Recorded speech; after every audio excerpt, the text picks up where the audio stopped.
Hello students, स्वागत है आप सभी का आपके अपने channel learn math with Sanjeet sir पर। सो स्टूडेंट, जैसे मैंने आप सभी से पिछली वीडियो में वादा किया था कि हमारी अगली क्लास एकदम धमाकेदार होने वाली है, तो संजीत सर अपना वादा पूरा करने के लिए एकदम तैयार है। पिछले लेक्चर में हमने नंबर सिस्टम की बुनियादी को लोहे जैसा मजबूत किया था और आज बारी है उस बुनियाद पर एक बुलंद इमारत खड़ी करने की। सो स्टूडेंट्स, अगर आपने इसके पहले वाला जो वीडियो जो है अगर आपने नहीं देखा है तो चैनल पर जाकर पहले उस वीडियो को देख लीजिए, जिससे नंबर सिस्टम की जो भी बेसिक्स कंसेप्ट है आपकी बिल्कुल जो है क्लियर हो जाएगी स्टूडेंट। ठीक है, तो भी स्टूडेंट्स, तो आज के इस लेक्चर में हम कवर करने जा रहे हैं class 10 maths chapter 1 real numbers का सबसे मेन पार्ट, टॉपिक 1.1 इंट्रोडक्शन। ठीक है, और topic 1.2 the fundamental theorem of arithmetic. Students, एक बात है, जैसे कि आज की इस सिंगल वीडियो से आपके बोर्ड एग्जाम के 2 से 3 नंबर जो है हमेशा के लिए पक्के होने वाले हैं। ठीक है, और आज हम सिर्फ नियम नहीं सीखेंगे बल्कि एलसीएम और एचसीएफ निकालने की असली मक्खन ट्रिक सीखेंगे कि आप लाइफ में जो है कभी जो है नहीं भूलोगे स्टूडेंट्स। ठीक है, तो बिना एक भी सेकेंड खराब किए जल्दी से अपनी कॉपी और पेन निकाल लीजिए और चलिए इस कंसेप्ट को एकदम मक्खन जैसे बनाते हैं हम लोग। ठीक है, तो स्टूडेंट्स, सबसे पहले हम लोग बात करते हैं टॉपिक 1.1 इंट्रोडक्शन की स्टूडेंट्स। ठीक है, तो हम लोग यहाँ पर हेडिंग डाल लेते हैं 1.1 इंट्रोडक्शन की। इंट्रोडक्शन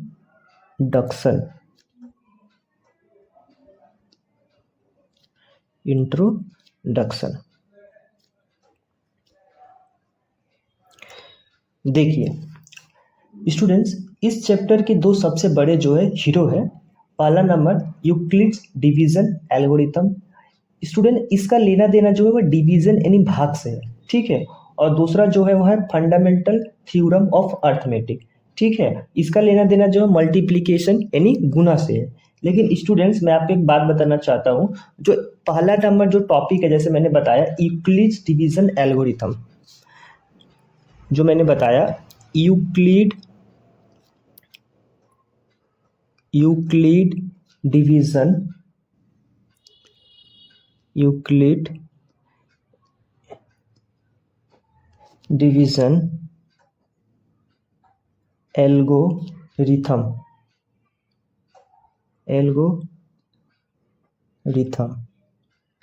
सो स्टूडेंट्स, मैं एक बात बताना चाहूँगा कि जो मार्केट में पुरानी किताबें चल रही है, ठीक है, उनके चक्कर में आपको बिल्कुल भी अपना टाइम जो है खराब नहीं करना है। ठीक है, क्यों स्टूडेंट्स? क्योंकि ये जो टॉपिक था यूक्लिड्स डिवीजन एल्गोरिथम जो है अब आपके सिलेबस से हट चुका है। ठीक है, हम लोग स्ट्रिक्टली नए बोर्ड पैटर्न और नई एनसीईआरटी के इस हिसाब से हम लोग पढ़ेंगे स्टूडेंट्स। ठीक है, तो जो टॉपिक था, मतलब जैसे कि हम लोग क्लास 9 में इसको भी पढ़े थे, ठीक है, और क्लास 10 में पुरानी किताब में जो है इसका सिलेबस में दिया हुआ था, लेकिन नए सिलेबस के हिसाब से ये यूक्लिड डिवीजन एल्गोरिथम जो है हम लोग को नहीं पढ़ना है स्टूडेंट्स। ठीक है, तो हम लोग इसको जो है नहीं पढ़ेंगे। और दूसरा नंबर स्टूडेंट्स क्या है? Fundamental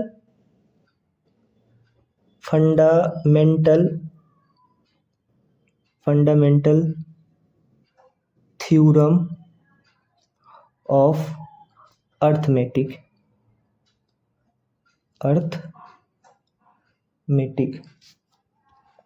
fundamental theorem of arithmetic.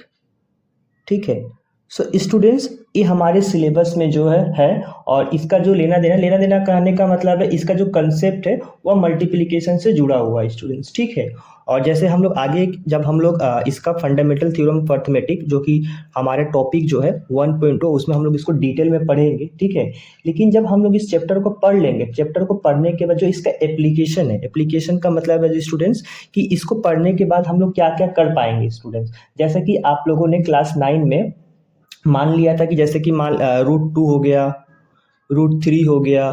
ठीक है स्टूडेंट्स, जैसे √5 हो गया, इस प्रकार का नंबर, ठीक है, जैसे कि हम लोगों ने पढ़ा था ना स्टूडेंट, ऐसा अगर कोई रूट का नंबर है जिसको हम लोग स्क्वायर रूट से बाहर नहीं निकाल सकते हैं, ठीक है, और जिसको पी बाई क्यू फॉर्म में नहीं लिख सकते हैं, जहाँ पी और क्यू हमारा इंटीजर्स होता था और q not equal to zero होता था, एक कंडीशन था, ठीक है, तो हम लोग उसको इरेशनल नंबर बोलते थे स्टूडेंट। तो हम लोगों ने पिछले क्लास 9 क्लास में हम लोगों ने सिर्फ इतना मान लिया था कि √2, √3, √5 ये सब नंबर जो है हमारा इरेशनल नंबर है स्टूडेंट, ठीक है।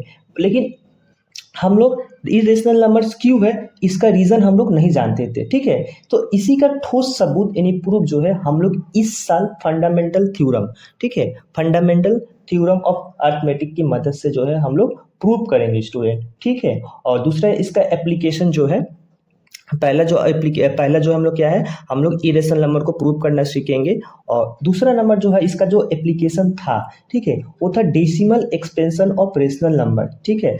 मतलब जो रेशनल नंबर था, जैसे कि मान लीजिए 3/5 है, ठीक है, ठीक है, 3/5 है, 5/17 हो गया। तो इसमें हम लोग क्या करते थे स्टूडेंट, हम लोग इस रेशनल नंबर का जो है डेसिमल का एक्सपेंशन करते थे और हम लोग उस वहाँ पर चेक करते थे डिनोमिनेटर की सहायता से, डिनोमिनेटर की हेल्प से, वह टर्मिनेटिंग है या नॉन टर्मिनेटिंग रिपीटिंग है, ठीक है, हम लोग ये करते थे स्टूडेंट। लेकिन अब आपको क्या करना है कि ये पॉइंट भी, ये टॉपिक भी हम लोग का बोर्ड सिलेबस में जो है अब बिल्कुल भी नहीं है, तो हम लोग को यह भी हम लोग को नहीं पढ़ना है स्टूडेंट्स, ठीक है। तो ये भी हम लोग को पढ़ना नहीं है, जो हमारे सिलेबस में होगा स्टूडेंट हम लोग सिर्फ उसी टॉपिक को पढ़ेंगे। जो एग्जाम में नहीं आने वाला, जो सिलेबस में नहीं है झूठ मूठ का, हम लोग को टॉपिक जो है बिल्कुल भी नहीं पढ़ना है स्टूडेंट्स, ठीक है। अच्छा, तो हम लोग का जो इंट्रोडक्शन था, ठीक है, हम लोग का इंट्रोडक्शन जैसे कि पिछले क्लास में हम लोगों ने नंबर सिस्टम का बेसिक पूरा कंप्लीट किया था, ताकि हम लोग रियल नंबर्स जो है अच्छे तरीके से हम लोग समझ सके। और क्योंकि इसका पूरा चैप्टर्स में, ठीक है, आगे जितना भी चैप्टर्स करेंगे मैक्सिमम चैप्टर में रियल नंबर्स जो है ये यूज़ होने वाला है स्टूडेंट्स, ठीक है। तो अगर आपने पिछला वीडियो अगर नहीं देखा है तो चैनल्स पे जाकर आप देख सकते हैं, ताकि आपका जो बेसिक कंसेप्ट है नंबर सिस्टम से वो कंप्लीट हो जाए, ठीक है। और ताकि हम लोग का जो मेन चैप्टर है रियल नंबर्स का, ठीक है, वो अच्छे से समझ में आ जाए स्टूडेंट्स। तो देखिए ये रियल नंबर्स एक्चुअल में है क्या स्टूडेंट, जैसे चलिए सबसे पहले हम लोग इसका एक रिकैप कर लेते हैं, जो पिछले क्लास में हम लोगों ने पढ़ा था कि रियल नंबर आखिर है क्या। जैसे कि कल मैंने आपको बताया था स्टूडेंट कि एक बड़ा सा झोला लो, ठीक है, उसमें सारे रेशनल नंबर, ठीक है, उसमें सारे रेशनल नंबर्स, जैसे आपका 2/3 हो गया, हम लोगों ने पढ़ा था, -5/3 हो गया, ठीक है, आपका माइनस का कोई जैसे मान लीजिए 7 हो गया, 0 हो गया, ये आपका रेशनल नंबर्स था स्टूडेंट्स, ठीक है।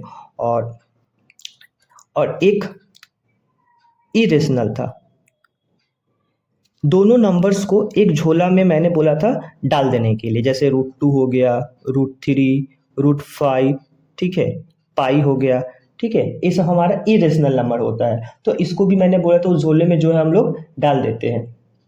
उस झोले में डालने के बाद हम लोग स्टूडेंट उस झोले को हम लोग क्या कहते थे, रियल नंबर्स कहते थे स्टूडेंट। तो रियल नंबर स्टूडेंट और कुछ भी नहीं है, रेशनल नंबर्स और इरेशनल नंबर को अगर हम लोग मिला देते हैं और उसको मिलाने के बाद जो भी हम लोग का जो नंबर बनता है उस नंबर को हम लोग बोलते हैं स्टूडेंट रियल नंबर स्टूडेंट, ठीक है students.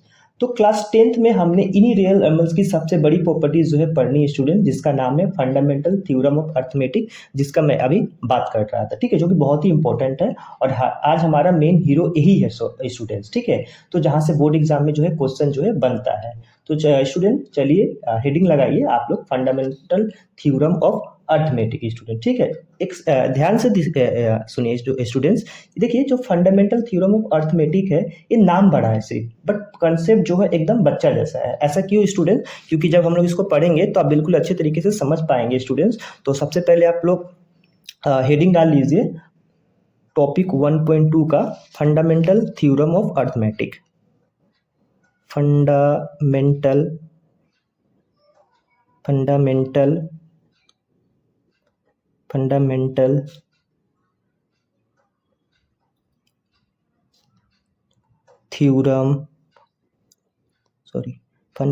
Theorem of arithmetic,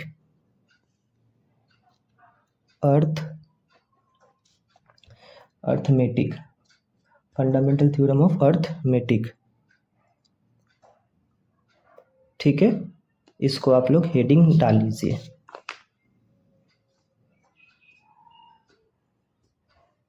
fundamental theorem of arithmetic. अच्छा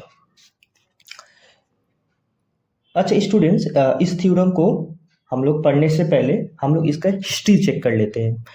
हिस्ट्री चेक कर लेते हैं मतलब हिस्ट्री देख लेते हैं कि इस जो थ्योरम है इसको सबसे पहले जो है प्रूव किसने किया था, कौन सा साइंटिस्ट थे। ठीक है, हम लोग उसका एक थोड़ा हिस्ट्री देख लेते हैं। सो स्टूडेंट्स, सबसे पहले इस थ्योरम को यूक्लिड ने अपनी किताब एलिमेंट्स में जो है मेंशन किया हुआ है। ठीक है, यूक्लिड ठीक है, अपना बुक, ठीक है, यूक्लिड ने अपना जो बुक का जो नाम था एलिमेंट, ठीक है स्टूडेंट्स, एलिमेंट्स में आप जो फंडामेंटल थ्योरम ऑफ अर्थमेटिक है उसका नाम जो है वो मेंशन किया हुआ था। ठीक है स्टूडेंट्स, बट इसका जो प्रॉपर जो प्रूफ था, ठीक है student, proper proof, correct proof जो दिया था उन्होंने दिया था साइंटिस्ट बोल सकते हैं, मैथमेटिशियन बोल सकते हैं, कॉल फ्रेडरिक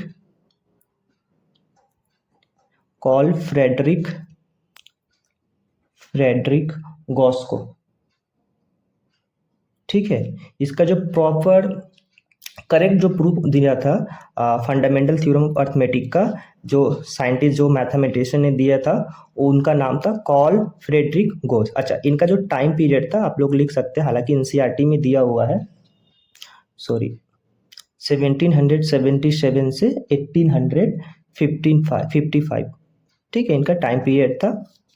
अच्छा, कॉल फ्रेडरिक गॉस ने फंडामेंटल थ्योरम ऑफ अर्थमेटिक का, ठीक है, करेक्ट और प्रॉपर उन्होंने प्रूफ दिया हुआ था स्टूडेंट्स। ठीक है, और इनको गॉस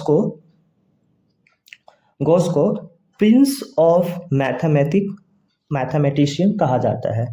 प्रिंस ऑफ मैथमेटिशियन कहा जाता है। ठीक है, और एक बात स्टूडेंट, जैसे कि मैंने आपको बताया कॉल फ्रेडरिक गॉस ने, ठीक है, फंडामेंटल थ्योरम ऑफ अर्थमेटिक का जो है प्रॉपर और करेक्ट प्रूफ उन्होंने दिया था, और उन्होंने जिस बुक में दिया था स्टूडेंट्स, उस बुक का आप लोग नाम लिख सकते हैं। उस बुक का जो नाम है स्टूडेंट्स, डिस्क्विजिशन अर्थमेटिका। ठीक है, डिस्क्विजिशंस अर्थमेटिका।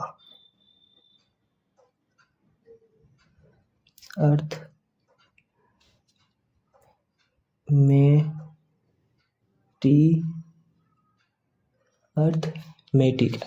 ठीक है स्टूडेंट्स, इस बुक में उन्होंने फंडामेंटल थ्योरम ऑफ अर्थमेटिक का उन्होंने प्रूव किया था स्टूडेंट्स। ठीक है, और गॉस को प्रिंस ऑफ मैथमेटिशियंस हम लोग बोलते हैं स्टूडेंट्स। और एक चीज़ बात मैं आपको बता दूं, जो गॉस थे, कॉल फ्रेडरिक गॉस थे, जैसे अपने समय में न्यूटन थे, आर्किमिडीज थे।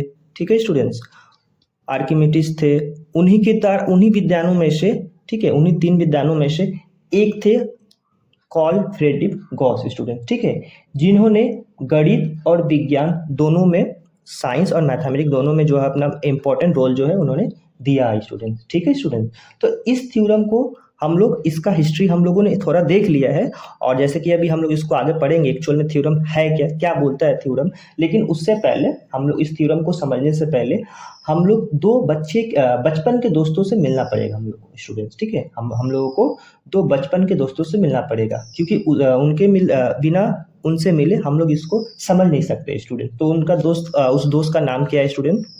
पहला दोस्त का नाम है स्टूडेंट्स प्राइम नंबर। ठीक है स्टूडेंट्स, पहला दोस्त का नाम है प्राइम नंबर,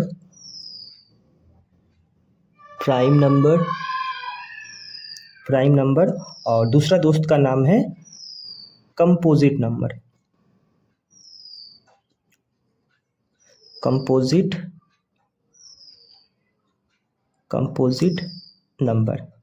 तो प्राइम नंबर स्टूडेंट्स हम लोग किसको बोलते हैं, और कंपोजिट नंबर हम लोग किसको बोलते हैं स्टूडेंट्स? देखिए स्टूडेंट्स, जो सिर्फ खुद की टेबल में और एक की टेबल में आते हैं, ठीक है, उनको हम लोग प्राइम नंबर बोलते हैं स्टूडेंट। जैसे 2, 3, 5, 7, 7, 11। ठीक है, इस प्रकार से हमारे जो नंबर्स को प्राइम नंबर्स बोलते हैं। हम लोग इसको अच्छे से समझ लेते हैं स्टूडेंट। देखिए, हम लोग प्राइम नंबर उस नंबर को बोलते हैं स्टूडेंट जो सिर्फ खुद की टेबल में आती हो और एक की टेबल में आती हो स्टूडेंट। जैसे मान लीजिए 2। अच्छा, एक बात बताइए, 2 किस किस के टेबल में आता है? 2 या तो एक का टेबल में आएगा, ठीक है, या तो एक खुद के टेबल में आएगा। इसके अलावा और दूसरे किसी के टेबल में अगर नहीं आता हो तो ऐसा नंबर को हम लोग प्राइम नंबर बोलते हैं। आप 3 को भी देख लीजिए, 3 भी जो है एक का टेबल में आएगा और खुद का टेबल में आएगा, उसके अलावा किसी दूसरे नंबर के टेबल में नहीं आता है। 5 भी देखिए, 7 भी देखिए, 11 भी देखिए। इस प्रकार से कोई भी ऐसा नंबर स्टूडेंट्स, ठीक है, जो खुद का टेबल में आता हो सिर्फ और एक का टेबल में आता हो, उसके अलावा और किसी के टेबल में नहीं आता हो, ठीक है, मतलब ऐसा नंबर जिसका सिर्फ 2 फैक्टर हो। कौन कौन सा? एक तो वह नंबर खुद और एक 1, ठीक है, ऐसे नंबर को हम लोग बोलते हैं प्राइम नंबर स्टूडेंट्स, ठीक है।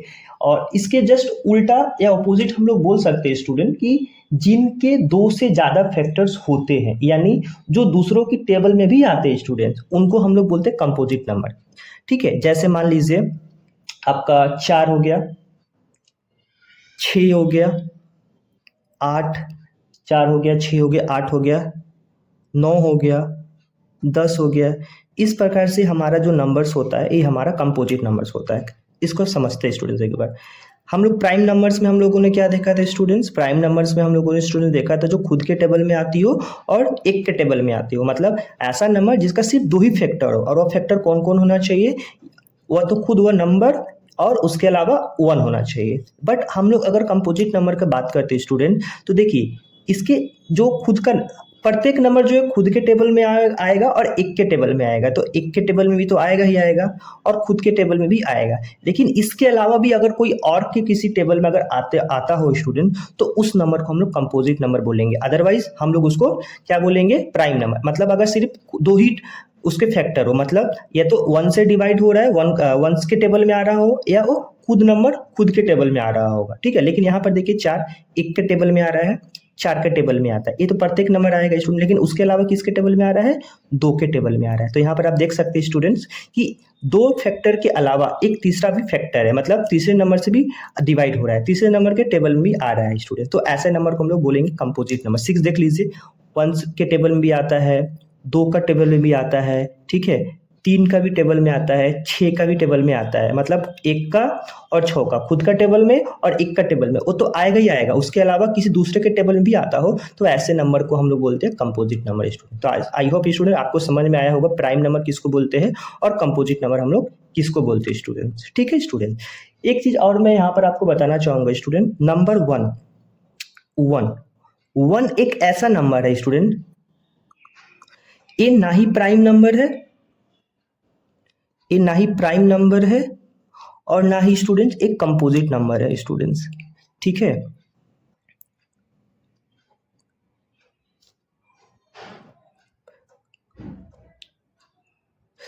कंपोजिट, ठीक है, ना ही प्राइम नंबर है स्टूडेंट, ना ही कंपोजिट नंबर। ऐसा क्यों स्टूडेंट? अच्छा देखिए, हम लोगों ने प्राइम नंबर क्या पढ़ा है?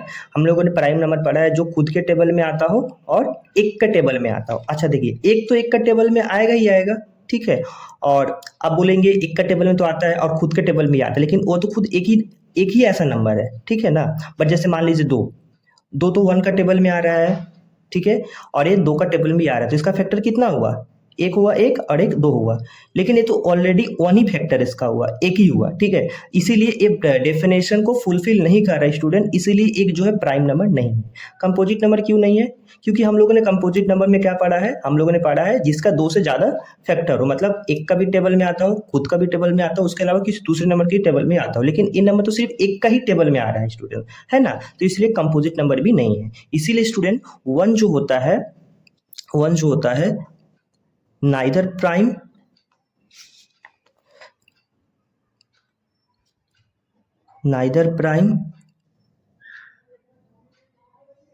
और nor composite, neither prime nor composite. मतलब स्टूडेंट्स ये जो नंबर है 1, प्राइम नंबर भी नहीं है और कंपोजिट नंबर भी नहीं है स्टूडेंट्स। क्यों नहीं है स्टूडेंट, मैंने आपको बता दिया है, ठीक है। आई होप आपको समझ में आया होगा स्टूडेंट। फिर भी अगर समझ नहीं आ रहा होगा, कहीं पर भी डाउट लग रहा होगा, कमेंट बॉक्स में कमेंट कर सकते हैं स्टूडेंट, ठीक है। मैं आपको जरूर वहाँ पर रिप्लाई कर दूंगा, ठीक है स्टूडेंट्स। अच्छा अब सुनिए स्टूडेंट्स, देखिए the fundamental theorem of arithmetic जो है एक्चुअल में कहती क्या है। हम लोगों ने जैसे कि बताया कि उसको समझने के लिए हम लोगों को दो दोस्तों से मिलना जरूरी है, उसके बिना हम लोग समझ नहीं पाएंगे, मतलब समझ नहीं आएगा अच्छे से, क्योंकि हम लोग को वहाँ पर प्राइम नंबर और कंपोजिट नंबर का जो है हम लोग वहाँ पर डिस्कस होगा स्टूडेंट, ठीक है। तो इसलिए उससे पहले इसको पढ़ना पड़ेगा स्टूडेंट, समझना पड़ेगा। अब देखिए एक्चुअल में जो फंडामेंटल थ्योरम ऑफ अर्थमेटिक क्या है, और ये बहुत ही इंपॉर्टेंट टॉपिक है स्टूडेंट्स, क्योंकि इससे रिलेटेड एग्जाम में क्वेश्चन जो है वो जरूरी आएगा एग्जाम में। एक्चुअल में ये क्या कहती है एक बार देख लीजिए। देखिए ये जो थ्योरम है या जो टॉपिक जो है क्या बोल रहा है कि दुनिया के किसी भी कंपोजिट नंबर्स को हम प्राइम नंबर्स के प्रोडक्ट के रूप में तोड़ सकते हैं, ठीक है। और एक फैक्टराइजेशन एकदम यूनिक यानी इकलौता होता है। क्या बोल रहा है स्टूडेंट, एक बार फिर से मैं बोल दे रहा हूँ कि दुनिया का कोई भी आप कंपोजिट नंबर ले लीजिए। हम लोग कंपोजिट नंबर समझ चुके कि कंपोजिट नंबर क्या है स्टूडेंट्स। हम मान लीजिए कोई भी कंपोजिट नंबर ले लीजिए, ठीक है। मान लीजिए मैंने ले लिया 12, ठीक है, एक कंपोजिट नंबर है, ठीक है। क्यों है आप देख सकते हैं, समझ पा रहे होंगे, ठीक है। बोल रहा है कि इस कंपोजिट नंबर को हम प्राइम नंबर्स के प्रोडक्ट के रूप में, अच्छा प्राइम नंबर के प्रोडक्ट सबसे पहले प्राइम समझना पड़ेगा। अच्छा दो को हम लोग कैसे हम लोग 12 को कैसे तोड़ सकते हैं, 12 को हम लोग तोड़ सकते हैं 2 2 2 जा 2 4 3 जा 12। डेफिनेशन क्या है, क्या बोल रहा है कि किसी भी दुनिया का कोई भी कंपोजिट नंबर होगा है तो उस कंपोजिट नंबर को हम प्राइम नंबर्स के, दो क्या है मेरा प्राइम नंबर्स है, 3 क्या है प्राइम नंबर्स है, तो उस प्राइम नंबर्स के प्रोडक्ट के रूप में, देखो 12 कंपोजिट नंबर है, उस कंपोजिट नंबर को हम लोग प्राइम नंबर्स के प्रोडक्ट के रूप में तोड़ सकते हैं। देखो यहाँ पर तोड़ के हम लोगों ने लिखा हुआ है स्टूडेंट्स, है ना। अच्छा इसको हम लोग और सिंप्लीफाई करेंगे, 2 2 जा 2 हो जाएगा, क्योंकि 2 का पावर 2 हो जाएगा, यहाँ पर 2 टाइम्स है, और यहाँ पर 3 स्टूडेंट्स, ठीक है। तो ये जो फैक्टराइजेशन बना है, आप देख पा रहे हैं 2 2 जा 2 मल्टीप्लाई 3, ये जो फैक्टराइजेशन बना है स्टूडेंट्स, ठीक है, एकदम यूनिक होगा स्टूडेंट, ठीक है। अब आगे ये यूनिक क्या चीज होता है, इसमें क्या क्या यूज हो रहा है, हम लोग इसको और अच्छे तरीके से आगे हम लोग इसको अभी समझने वाले हैं स्टूडेंट्स, ठीक है। अभी एक्चुअली जो थ्योरम है, जो कंसेप्ट बोलना क्या चाह रहा है स्टूडेंट, अब यहाँ पर समझिए, ठीक है। तो इस प्रकार से फैक्टराइजेशन को हम लोग तोड़कर लिख सकते हैं, और ये यूनिक होता है। इसको हम लोग और भी आगे बेटर समझेंगे स्टूडेंट हम लोग, ठीक है स्टूडेंट। तो इसको हम लोग को समझने के लिए स्टूडेंट हम लोग एक एग्जांपल से अच्छे से समझते हैं स्टूडेंट, ठीक है। और हम लोग इसको एक बोल सकते हैं, जैसे कि प्रीवियस क्लास में आप लोग प्रीवियस अपने क्लास में पढ़ा होगा 9th क्लास में कि फैक्टर ट्री कंसेप्ट जो है क्या होता है, ठीक है। तो हम लोग एक नंबर लेते हैं और उस नंबर के सहायता से स्टूडेंट हम लोग इसको समझते हैं, ठीक है। तो जैसे कि मान लीजिए मैंने अभी यहाँ पर एक छोटा नंबर लिया हुआ है स्टूडेंट, ताकि आप लोगों को पहले से कुछ समझ में आए। जैसे कि मान लीजिए मैंने एक 24 लिया हुआ है, ठीक है। अच्छा 24 को हम लोग कैसे ट्री फैक्टर में तोड़ सकते हैं बताइए, आप लोगों ने क्लास 9 में पढ़ा हुआ होगा। तो हम लोग यहाँ पर लिख सकते हैं 2, और यहाँ पर हम लोग लिख सकते हैं 12, ठीक है। 12 2 जा 24। अच्छा इस 12 को हम लोग क्या लिख सकते हैं स्टूडेंट्स, इस 12 को हम लोग क्या लिख सकते हैं 2, और यहाँ पर लिख सकते हैं 6, 2 6 जा 12, ठीक है। अच्छा इस 6 को क्या लिख सकते हैं स्टूडेंट्स 2 और 3। अच्छा इसको हम लोग क्या बोलते हैं फैक्टर ट्री, क्या बोलते हैं फैक्टर ट्री कंसेप्ट, ओके। अच्छा अब एक चीज देखिए, हम लोगों ने जैसे यहाँ पर लिखा है, हम लोग इसको और अच्छे तरीके से लिख लेते हैं। 24 को हम लोग अगर तोड़ेंगे तो क्या है स्टूडेंट 2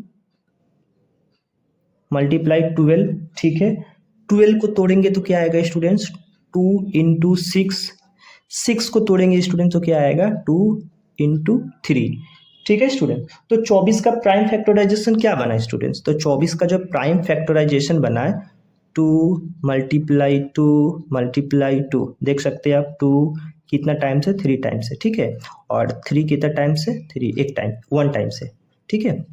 अच्छा अब हम लोग इसको क्या लिख सकते हैं 2 का पावर 3, क्योंकि 2 3 टाइम से मल्टीप्लाई 3, ठीक है स्टूडेंट, हम लोग इस प्रकार से लिख सकते हैं। तो एक चीज देखिए स्टूडेंट्स, आपने यहाँ पर क्या नोटिस किया, क्या देखा आपने, 2 और 3 जो है दोनों जो है प्राइम नंबर से, देखिए 2 प्राइम नंबर से और 3 भी आपका क्या है, प्राइम नंबर से। तो पूरे बोर्ड एग्जाम में आपकी किसी भी कंपोजिट नंबर को ऐसे ही जो है आपको तोड़ना है। इसको कहते हैं fundamental theorem of arithmetic students. मतलब किसी भी कंपोजिट नंबर को हम लोग उस कंपोजिट नंबर को प्राइम नंबर्स के प्रोडक्ट के रूप में तोड़कर लिख सकते हैं, और इसी को हम लोग बोलते हैं fundamental theorem of arithmetic student. I hope student आपको ये जो है थ्योरम जो है समझ आ रहा होगा स्टूडेंट। चलिए एक एग्जांपल और लेकर हम लोग इसको अच्छे से समझने की कोशिश करते हैं स्टूडेंट्स, ठीक है। देखिए स्टूडेंट्स, हम लोग एक एनसीईआरटी का एक बड़ा नंबर लेते हैं, ठीक है, 32760 स्टूडेंट्स, ठीक है। आप इसको फैक्टर ट्री की सहायता से भी आप इसको देख सकते हैं। अभी मैं नॉर्मल इसको हम लोग फैक्टर के रूप में तोड़कर लिख रहे हैं। इसको अगर हम लोग तोड़ेंगे तो कितना आएगा, 16380, ठीक है, 16380 स्टूडेंट। और 16380 को अगर हम लोग तोड़ के लिखेंगे तो क्या होगा स्टूडेंट, 2 × 8190, ठीक है। आप तोड़कर देख सकते हैं। अच्छा, 8190 को स्टूडेंट्स अगर हम लोग तोड़कर लिखेंगे स्टूडेंट्स तो हम लोग क्या लिख सकते हैं, 2 × 4095, ठीक है। अच्छा, 4095 को अगर हम लोग तोड़ेंगे क्या हो जाएगा स्टूडेंट, 2 × 13, अच्छा अगर हम लोग 2 से करेंगे तो नहीं होगा, 3 से करना पड़ेगा क्योंकि ये तो नंबर 2 से तो जाएगा ही नहीं, 3 से करना पड़ेगा। 1365, अब देख सकते हैं 3 5 × 15, 3 6 × 18, 119, 3 3 × 9, 10 कैरी करेगा 1, 3 1 × 3, 1 4, ठीक है। तो 1365 इसको हम लोग अगर तोड़ेंगे तो क्या आ जाएगा स्टूडेंट, 3 × 455, क्या आ जाएगा 455। अच्छा, 455 इसको अगर हम लोग तोड़ेंगे तो कितना से जाएगा मेरे स्टूडेंट्स, 5 × 91, और 91 को अगर हम लोग तोड़ेंगे तो कितना आ जाएगा, 7 × 13। तो आप देख सकते हैं स्टूडेंट्स, हमने 32760 एनसीईआरटी का एक बड़ा नंबर है, हमने इसको प्राइम फैक्टराइजेशन की सहायता से हम लोगों ने इसको इस प्रकार से तोड़ दिया स्टूडेंट्स, ठीक है। अब देखिए 32760 हम लोग इसको कैसे लिख सकते हैं, 2 कितना टाइम्स है, 3 टाइम्स है, 1 2 3, 1 2 और 3, ठीक है। 3 कितना टाइम्स है, 2 टाइम्स है, 1 2, तो हम लोग यहाँ पर 3 जो है 2 टाइम्स लिख दिए। 5 7 और 13 एक एक बार करके है, 1 टाइम्स करके है, तो मल्टीप्लाई 5 मल्टीप्लाई 7 मल्टीप्लाई 13। तो हम लोग 2 कितना टाइम्स है, इसको हम लोग और थोड़ा अच्छे से लिख देते हैं, 3 टाइम्स, 3 कितना टाइम्स है, 2 टाइम्स है, और 5 मल्टीप्लाई 7 मल्टीप्लाई 30 हम लोगों ने इस प्रकार से लिख दिया स्टूडेंट्स। तो एक्चुअल में हम लोगों ने क्या देखा था थ्योरम में, कि फंडामेंटल थ्योरम ऑफ अर्थमेटिक क्या है, कि किसी भी कंपोजिट नंबर को, अब दुनिया का किसी भी कंपोजिट नंबर को स्टूडेंट्स प्राइम नंबर्स के प्रोडक्ट के रूप में तोड़कर लिख सकते हैं। ये जो प्राइम नंबर्स के प्रोडक्ट के रूप में तोड़कर लिखना ही किसी भी कंपोजिट नंबर को, यह फंडामेंटल थ्योरम ऑफ अर्थमेटिक जो है हम लोग उसको बोलते हैं स्टूडेंट। तो फंडामेंटल थ्योरम ऑफ अर्थमेटिक क्या है, आई होप स्टूडेंट आप लोग को समझ में आ रहा होगा स्टूडेंट्स, ठीक है। जैसे कि आपको मैंने बताया 32760 यह एक बड़ा कंपोजिट नंबर है, लेकिन जब हमने इसको तोड़ा स्टूडेंट तो अब आखिरी में हमेशा सिर्फ और सिर्फ प्राइम नंबर्स ही, जैसे 2 3 5 7 और 13 जो है आपको मिल रहा है, ठीक है। यानी कि स्टूडेंट हर कंपोजिट नंबर के अंदर जो है प्राइम नंबर जो है छुपा होता है। क्या आपने जाना स्टूडेंट, हर कंपोजिट नंबर के अंदर प्राइम नंबर जो है छुपा होता है स्टूडेंट्स, ठीक है। मतलब every composite number can be written as a product of powers of primes. देखिए हम लोगों ने क्या लिखा, every composite numbers can be written as the product of powers of primes. देखिए ये क्या है, प्राइम नंबर्स है, प्राइम नंबर्स है, और इस प्राइम नंबर से क्या हुआ है, प्रोडक्ट्स के रूप में लिखा हुआ है, और उस प्रोडक्ट को क्या पावर के रूप में हम लोग लिखा हुआ है स्टूडेंट। तो इसलिए हम लोग बोल रहे हैं कि every composite number can be written as a product of powers of primes, ठीक है। मतलब हम लोग इस स्टेटमेंट जो है हमारा, जो हम लोग बोल रहे थे ट्रू है, मतलब ट्रू है, एकदम बिल्कुल सही है, ठीक है। और इसी को हम लोग बोलते हैं fundamental theorem of arithmetic student, ठीक है। और हमारा बुक में आप देख सकते हैं इसका जो फॉर्मल डेफिनेशन है स्टूडेंट, ठीक है। थ्योरम 1.1, थ्योरम 1.1 मैं यहाँ पर जो जरूरी चीज़ लिखने वाला होगा स्टूडेंट मैं यहाँ पर लिख दूंगा, बाकी आप एनसीईआरटी के बुक में जो है पूरा प्रॉपर डेफिनेशन जो है दिया हुआ है, तो मैं यहाँ पर नहीं लिखूंगा। आपका टाइम जो है मैं बिल्कुल भी वेस्ट नहीं करना चाहूँगा यहाँ पर, ठीक है। मैं उस थ्योरम को आपको भले समझा दूंगा अच्छे तरीके से दोबारा से, ठीक है। जिसका प्रॉपर डेफिनेशन जो बुक में दिया हुआ है आप एक बार देख लेंगे, ठीक है। अगर आपके पास बुक रखा हुआ है, मैं अगर पढ़ रहा हूँ अगर ध्यान से समझेंगे, ठीक है। Every composite number can be expressed, मतलब as a factorize में as a product of primes, and this factorization is unique apart from the order in which the prime factors occur। क्या बोल रहा है स्टूडेंट, जो मैंने बताया कि कोई भी composite number, every composite number, कोई भी composite number can be expressed, ठीक है, as a product of primes.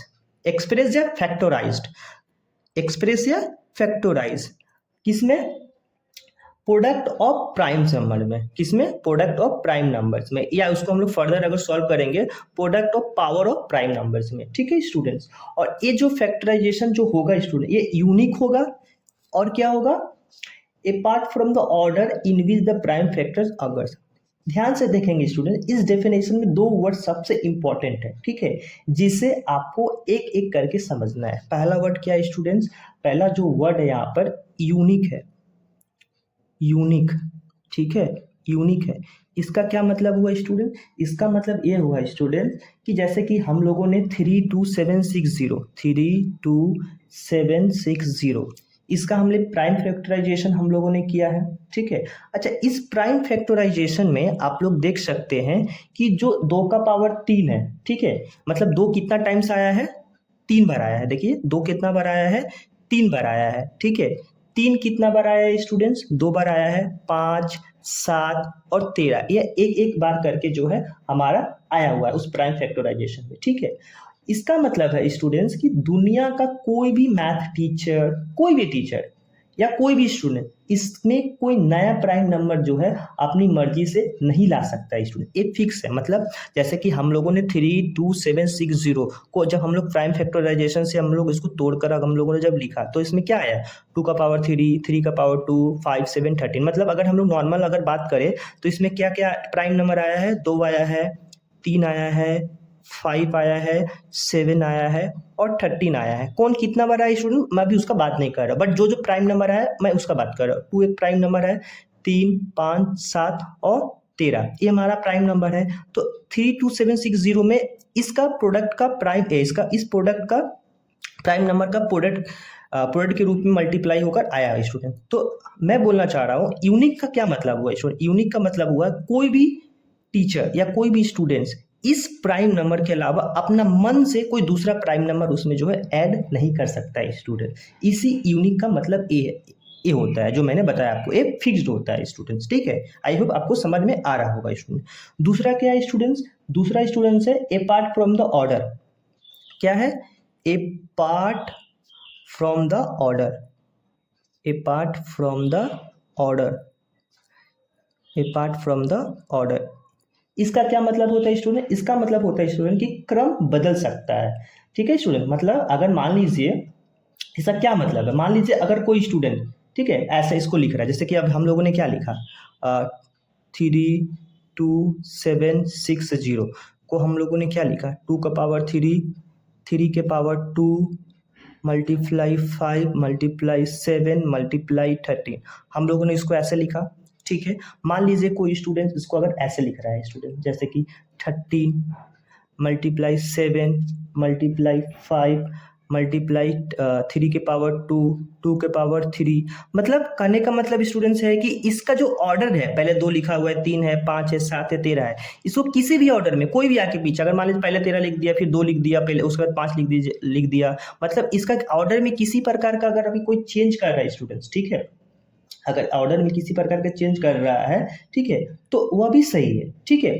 Order आगे पीछे हो सकता है स्टूडेंट, पर नंबर जो है वही रहेंगे, इसका ये मतलब हुआ स्टूडेंट्स, ठीक है। लेकिन अगर जैसे कि मान लीजिए हम एक नंबर और लिख रहा हूँ 210, इसको अगर हम लोग तोड़ेंगे तो क्या होगा, 2 मल्टीप्लाई 3 मल्टीप्लाई 5 मल्टीप्लाई 7, ठीक है। अच्छा, एक स्टूडेंट को ऐसे लिखा और एक स्टूडेंट ने इसको ऐसे लिखा 3 मल्टीप्लाई 5 मल्टीप्लाई 7 मल्टीप्लाई 2। क्या स्टूडेंट ये गलत है? बताइए। नहीं, दोनों सही है, ठीक है, दोनों सही है, क्योंकि इसका ऑर्डर जो है चेंज हो जा रहा है, लेकिन नंबर तो स्टूडेंट्स वही है ना, नंबर तो स्टूडेंट्स वही है, तो इसलिए ये जो है गलत नहीं है। तो ऑर्डर जो है, क्रम जो है बदल सकता है। लेकिन जब डेफिनेशन में बोला जा रहा था स्टूडेंट्स की, जो डेफिनेशन है कि आपका कि वो जो नंबर है फैक्टराइजेशन वो यूनिक है, लेकिन यूनिक कब होगा? Apart from the order in which the prime factors occurs, ठीक है। जो प्राइम फैक्टर का जो ऑर्डर है, ठीक है, उसमें अगर किसी प्रकार से हम लोग कोई चेंजेस नहीं करते हैं स्टूडेंट, इसीलिए यहाँ से एनसीईआरटी ने एक रूल बनाया। रूल नहीं बोल सकते, नॉर्मल अगर हम लोग बोल सकते हैं स्टूडेंट्स, नॉर्मल कि कोई कंफ्यूजन ना हो स्टूडेंट, ठीक है, कोई कंफ्यूजन ना हो, उसीलिए इसको बनाया गया है। एनसीईआरटी क्या बोल रहा है कि हम लोग सुविधा के लिए कि किसी प्रकार का कोई कंफ्यूजन ना हो, प्राइम फैक्टर्स को हम लोग असेंडिंग ऑर्डर में हम लोग लिखेंगे स्टूडेंट्स, ठीक है। हम लोग किस में लिखेंगे? असेंडिंग ऑर्डर में लिखेंगे। मतलब अगर हम लोगों ने किसी भी प्राइम फैक्टर को तोड़ने के बाद जिसका जो नंबर का क्रम है, जैसे दो है, 2 के बाद 3 आएगा, फिर 5 आएगा, 7 आएगा, 13 आएगा, ठीक है, हम लोग एक क्रम में लिखेंगे स्टूडेंट, ताकि किसी प्रकार से कोई भी कंफ्यूजन इसका ना हो, ठीक है। तो आई होप स्टूडेंट्स आपको डेफिनेशन, जो फॉर्मल डेफिनेशन था थ्योरम का, आपको अच्छे से समझ आया होगा। फिर भी मैं बोल रहा हूँ, अगर आप फिर भी कोई असुविधा हो रहा है, अगर समझ नहीं आ रहा, आप कमेंट बॉक्स में कमेंट कर सकते हैं, बिल्कुल मैं आपको रिप्लाई करूंगा स्टूडेंट्स, ठीक है। अच्छा, इस थ्योरम का एप्लीकेशन कहाँ है स्टूडेंट? जैसे मैंने आपको पहले ही बताया इसका एप्लीकेशन क्या है, और बट हम लोग अभी इसका मेन जो एनसीईआरटी में जो दिया हुआ है, हम लोग प्राइम फैक्टराइजेशन की मदद से, हेल्प से हम लोग एचसीएफ और एलसीएफ जो है हम लोग निकालेंगे स्टूडेंट, ठीक है। तो हम लोग एक बार देख लेते हैं। यहाँ पर मैं यहाँ पर मतलब ज़्यादा लिखूंगा नहीं, क्योंकि एनसीईआरटी में सब कुछ दिया हुआ है, मैं सिर्फ यहाँ पर समझा रहा हूँ आप लोगों को, ठीक है। अच्छा, एचसीएफ हम लोग किसको बोलते हैं स्टूडेंट? देखिए, product of the smallest power of each common prime factor in the numbers, मतलब जो कॉमन है उसकी सबसे छोटी पावर, ठीक है। अभी मैं एक एग्जांपल देकर आपको समझाऊंगा। एलसीएम देख लीजिए, एलसीएम हम लोग किसको बोलते हैं स्टूडेंट्स?